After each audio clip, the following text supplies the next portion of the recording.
Dito napatunayan ni Kim Chiu kung bakit hulog na hulog sa kanyang aktor na si Paolo Avellino. Kahit mga netizens ay napahanga sa ginawa ni Kim, sa nagdaang fan run event sa MOA Sports Ground ay magkasama ang dalawa. Makita sa video na bago magsimula ang nasabing fan run at habang nasaktan pa ang mga ito ay binigyan ni Kim ng ng isang kapsula.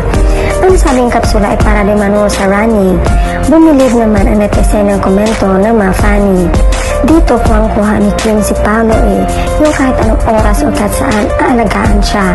Hi parents, parang mag-asawa na talaga galawan nila Si Kim inaalagaan si Pao pinoprotektahan si Kim.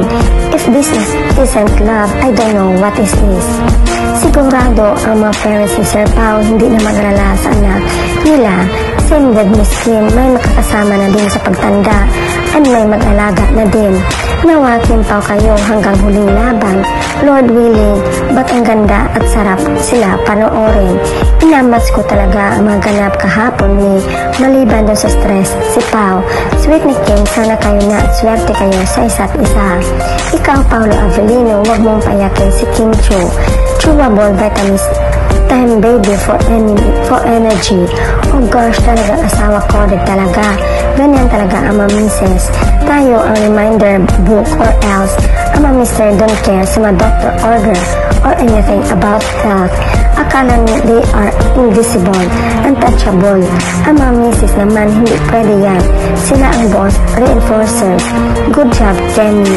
Vitamin C yata ang binigay, pero Kim, mas mabisa dyan ang vitamin K and H mo.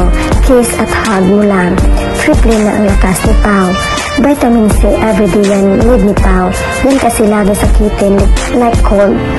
Maalaga na GF, basta himlay sila na ang best couple, lovely, dovey, wifey, hubby, Kim Pao. Yan ang alagang Kemi, makapawaw ka na lang. At yan ang gusto ni Paolo, alagaan mo sana, up to wedding, Kim Pao. Ayon kay Pao, ang best friend niya ay ang siyang girlfriend niya. Mula noon sinabi ni Pao na ang nagustuhan niya kay Kim ay ang maalaga nito.